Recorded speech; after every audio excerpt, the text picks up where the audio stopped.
Hi friends, எல்லாரும் எப்படி இருக்கீங்க? இந்த வருஷத்தோட கடைசி நாள் இன்னைக்கு. இன்னைக்கு காலையில எங்கள் வீட்டில் வந்து தோசை மாவு தான் இருந்துச்சு. அதனால் தோசை ஊற்றிக்கிட்டோம்.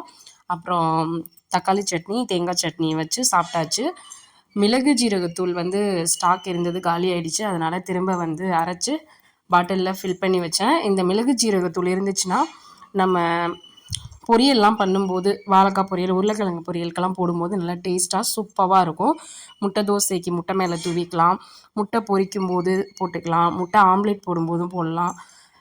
நல்லா டேஸ்டியாக சூப்பராக இருக்கும். சின்ன ஜீரகம், பெரிய ஜீரகம், மிளகு 3ம் போட்டு அரைச்சி வச்சுருவேன் எப்போவுமே. காலையிலேயே வந்து மீனும் சிக்கனும் எடுத்துக்கிட்டோம். ஸோ மீன் வந்து வறுக்கிறதுக்கு வந்து கொஞ்சமாக மிளகாத்தூள் தேவையான அளவு, உப்பு, கார்ன்ஃப்ளவர் மாவு இது 3ஐயும் பொடிச்சு நல்லா பெசரி ஒரு 1/2 hour விட்டு தான் வறுக்கணும். சிக்கன் வந்து வாஷ் பண்ணி எடுத்து வச்சுருக்கோம். சிக்கன் கிரேவி பண்ணிக்கணும். இன்றைக்கி எல்லாருமே